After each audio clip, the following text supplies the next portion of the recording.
Hello, orchid addicts of all various colors and shapes. It is I, Sick and Tired, and welcome back to my channel.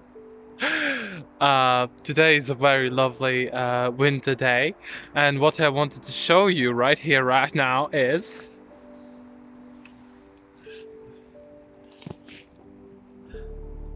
Do you see this?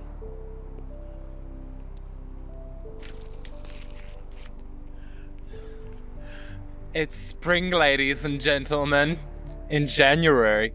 Da-da-da-da-da! We are cracked. So yeah, me going back home from my courses to a lovely background of some winterly leaf fall. Shaky camera. Let's walk more steadily. Ha! So today I wanted to show you a bit more of a simple approach video. Please don't mind the horrific background. No. This is better. Oh yeah, this is better. Huzzah! And here you can see my winter herb garden inspired by Monty Dawn. Because we haven't had a bloody frost to kill him off. And here you can see a sneak peek into my new headquarters. Or should I say, my Orchid dungeon. Yeah, we are slowly and steadily moving into a new house. So, yeah, more space for plants. Yippee-ki-yay. I would be excited, but frankly I'm a little bit too tired for emotions right now, so ha.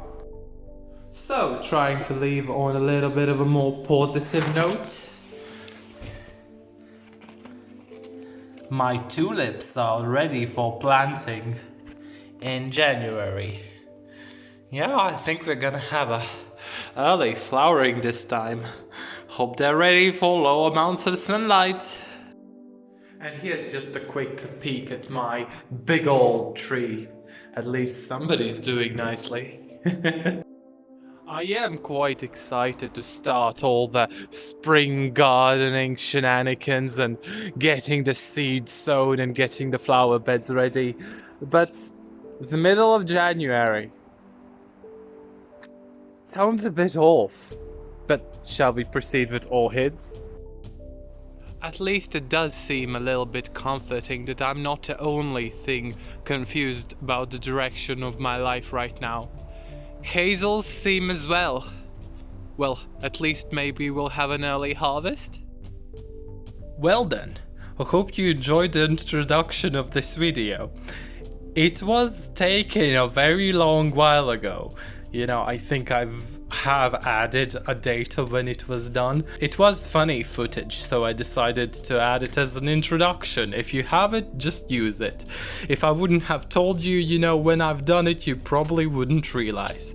So, here we have the next victim of forced improvement of life quality. This is my wonderful yellow Cymbidium orchid. It's really a молодец. It's a really good chop. I showed you earlier that it was working on a new growth. Well, look at how it's just skyrocketing upwards. But we have some good news. It has another new growth. So, let's look. Cymbidium orchids, when you pot them, they're usually lush and wonderful, but they're usually pot-bound, and that is bad. Pot-bound orchids are bad because their roots are basically suffocated, so in my opinion, when you're repotting a very pot-bound orchid, you need to get rid of like 2/3 of the roots, because I had a Cymbidium before, and my experience was, yes, I took it out. It was a big ball of wonderful thick roots. I just put it in a bigger pot, surrounded it with some medium, and its roots rotted off. They just rotted off because they were too pressed together, too condensed. They did not have enough airflow in between them, so they drowned essentially, I believe. And also it doesn't help that it was reported in winter, if I do recall correctly. But this Cymbidium orchid, it's a bit on a more friendly side. See, look. It's not pod-bound. If you have pod-bound plants, you will not be able to do this. They will be stiff as a newly ripe apple. So, first step, unpotting it. Yes. So, classical thing, getting the camera stuck between a rock and a hard place. Sorry, this is the best I can do right now, don't hate on me. So yeah, you take the orchid by its strongest part. I have watered the medium so it's more flexible. Be careful of the new growths. Aha! Wowsies! Oh, wow, wow, woo. Wowsies! Wowsies! Won't you look at this? Yeah, I told you this was not a pod-bound orchid. Well, looks may be deceiving. It certainly is pod-bound, but in early stages of being pod-bound. So yeah, here we have the original seedling growth. It's going into dormancy. It's, you know, drying up its leaves. And here we have the new growths. The main reason why I decided to report this orchid right now is because the new growths are going to bring new roots with them. And it's a rule of thumb for orchid reporting that you do it when the new growths are, you know, pushing out at a fast pace, because they will put out new roots of themselves. So if you lose some of the old roots, which I definitely am going to, you can replace them quickly from the new growths. This is quite a dramatic situation I believe I have in front of myself. I will be taking off a few of these roots. Cymbidiums, they are vicious growers, they're really not houseplants. Most people even keep them outdoors during the warm season because they're just that hardy. I mean, you could probably put it in this and it will gladly, you know, munch it up. Right now, I can't really afford it, but maybe in the future, so I'm going to be back when I'm basically have removed most of the medium, so yeah. So I basically removed most of the medium. It is, as the, you know, a very typical orchid, makes a lot of peat, some, you know, bark chips, you know, mainly peat really. It has these yellow pellets, granules, of slowly release fertilizer. Yeah, there's still some in there. You know, the correlation is simple. If you have a big plant which grows fast, it needs a lot of food. It's a simple, you know, the larger the mass, the more you need the num-nums, really. So, okay. It also had the infamous sphagnum plug right under the seedling growth. It's really good because this orchid has not started going on a downward spiral, because when you have orchids who have been staying in their pots for too long and the medium has started to break down, they start to go on a downward spiral where the roots start rotting off, and the sphagnum plug really, you know, helps to achieve that. And here we have the orchid itself, and my oh my, you think it's impressive? Well, think again. Look at this beauty. I can't, yeah, this is alright, here we have it. So we discover that our wonderful yellow Cymbidium orchid is actually a Rapunzel by the name of Sunshine. Lovely jovely. I untangled the roots. They came apart very easily.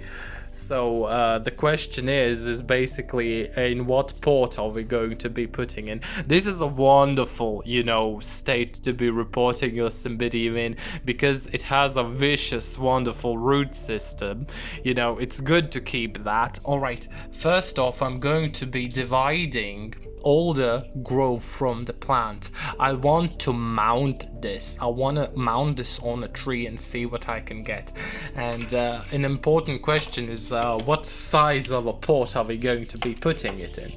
I decided I'm not going to be using the deep Cymbidium typical pots, but I'm going to be using a wide pot, and we want a lot of room for it to be able to expand in. Now look at this pot. This is quite frankly not enough. We can remove a lot of the roots. It might stun the plant, but it will be able to fit in a small pot, and it will take it over very fast. Because if you have an orchid which is a monster at producing roots, you know, you should not be afraid from cutting them back, so you would be able to fit it in a smaller pot. So it will just produce them, you cut them off, you will produce them, cut it off. That's of course not a good choice if you want to grow a specimen-sized orchid which is big and luscious and grows like a monster. It truly deserves to be, but it's basically like bonsai. You limit the plant so it will stay more contained and not just explode like a storm. So yeah, first off, I'm going to be dividing the, you know, old growth. I should be looking towards saving some of the older roots so it would have more chances, but it has an eye here, so it's important to take care to not damage it so it would produce a new growth. That's what I am aiming after, and I'm going to be also back with a bigger pot, so yeah, stay tuned. Alright, look at these.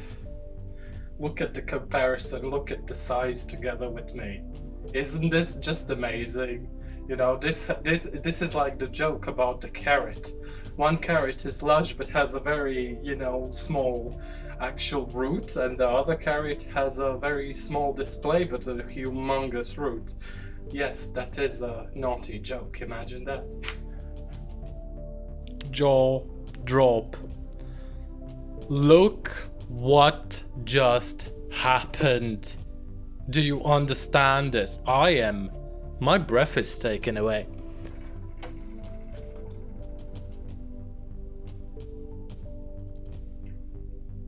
Talking about the surface of the iceberg is dwarfed by what's beneath the water. This is the definition of vigorous orchid.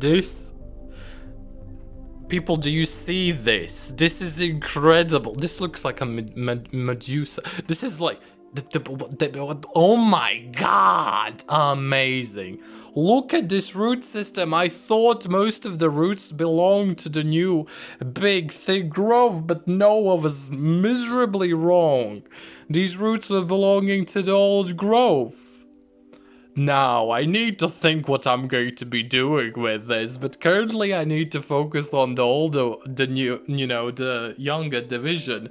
But this is perfectly capable of conquering the world. I am considering I just might plop it back in its spot, I mean, because I want to mount this on a tree, and these roots are excellent. What's going on? Oh my god, this is such a pleasant surprise. So, here we have the root system of the newest growth. You can see the roots are quite thicker. I was thinking, look at the big artillery that I brought over here. These are the big boys. I thought about putting it here, but then I was like, nah, these roots are vicious, so look what I brought. I have many like smallish pots, but like my arsenal in big old pots, it's big. So I was thinking putting it here. Now I realize it's unnecessary.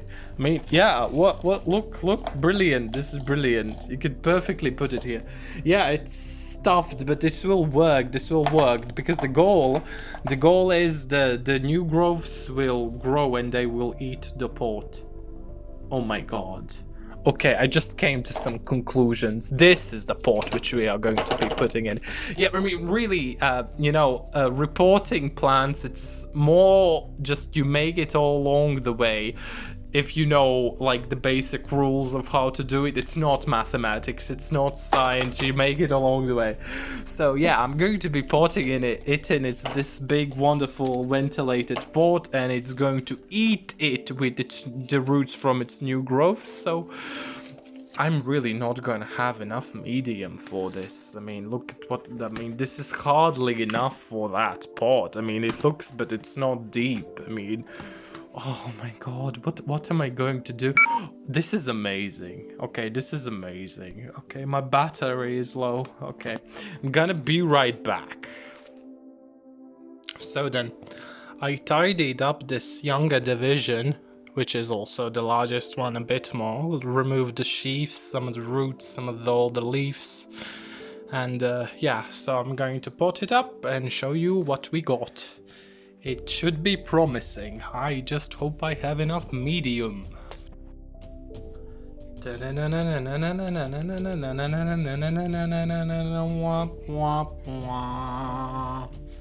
Mission failed. Better luck next time. So, yeah, we didn't have enough medium. Can you imagine that? So this orchid is not potted enough. And you can only imagine what's gonna go on with this one. So yeah, the continuation for this video follows.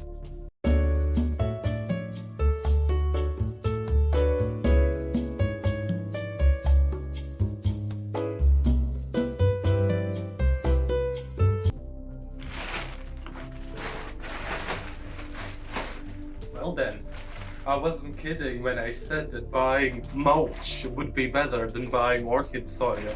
So I did, a big one. So okay, today is a brand new day and we're starting this day by some innovative pastry baking. So here I have the bark from the Big Bag trademark. And you can see it's awfully good quality, it's fresh. Large, chunky pieces, thick, absolutely brilliant, wonderful, would recommend for everybody. I was thinking about it, like they're cutting down trees and they're getting rid of the bark so they can get to the actual material to make the planks out of. So they have so much bark, which could be so useful for orchid growers and mulching on all that stuff. So why are they selling some low-end peat moss with some decomposed bark chips like to orchid growers when we could be buying this?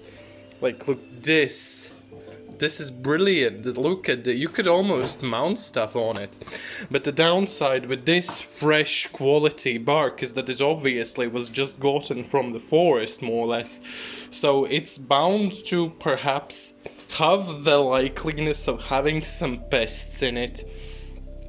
Looking at it, it's really fresh, it's quite unlikely, but I would still not want to risk contaminating my orchids by some snails who will just eat all the roots, like, quietly. So, yeah, I'm gonna sterilize it, it's gonna get rid of all the, like, pest eggs. You know, look at this, this is a bit shady, it probably has something in it. Probably some fungi and all that. So I'm gonna put it in the oven in 180 degrees Celsius for half an hour.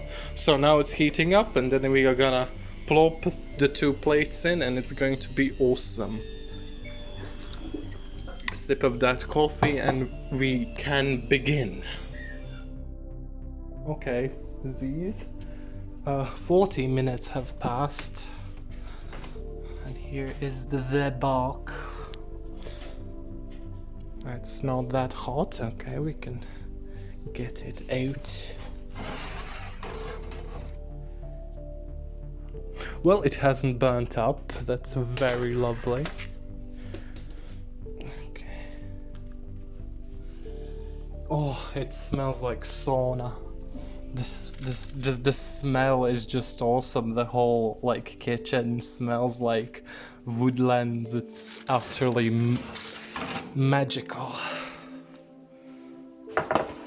So yeah, we're gonna let this cool and then I am thinking about like separating these into smaller pieces, but it feels nice. It's like, oh, it smells like sauna. I love it. Okay, gonna be back when it's like cooled and prepared and sliced up and all that good stuff. So here is the bark that I prepared. I took these garden shears and I divided the big pieces of bark into smaller sections so they could be more usable for planting orchids in. They're very good quality, you can feel they're dry, you know, and look at this, they seem... Can you get the thicker piece? Yeah, look at this. This seems to be very good material to plant orchids in, and you can see they're all like medium, large and really nice, and they're not dusty at all, and this is This is a material that looks like a pleasure to work with, and I only prepared only like, you know, this is half a freaking bucket full of bark, and I prepared like about a half of the bark that I baked. So until my arm started to kind of hurt, but this is, you know, really lovely. So we can proceed on with actually potting up the rest of the orchids. So yippee yay! And on that bombshell, we are back. Back. Come back. Rot, женщина. Fuck you.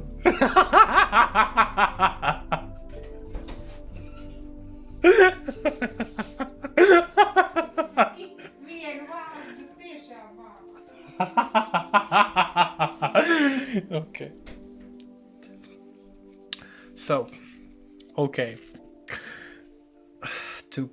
We are back from a short, what do you call it, diversion of annoyance. Today is the day where all the Leos are annoyed at each other. Not just two, but more. So yeah, see, here we have my Cymbidium orchid. So yeah, you can see it's like half potted. It's mostly potted, but half potted. It's wibbly wobbly, and not in a timey-wimey way. So what we're gonna do is like finish potting it, and hopefully you can bear through with me while I try to do this with a single hand. So okay, I want to add some sphagnum for moisture retention.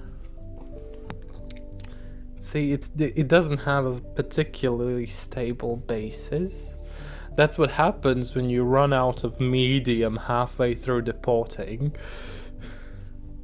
Hopefully this won't stagnate, you know, the growth of this orchid in this coming growth season too much. And here we have my gorgeous, like, newly prepared bark. And this only cost me like 7.5 euros. And I got so much good stuff out of it. It's almost hard to believe.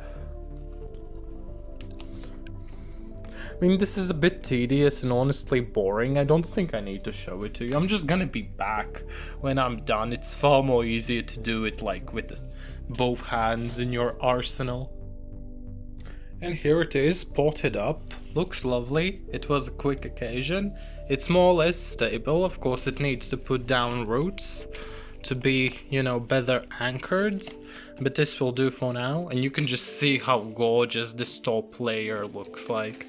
So on with the next patient. Now this has suffered a bit. I don't know how are the roots holding up, if they are good or not. They have dried out. They look a bit scary, but I think they should still be functional.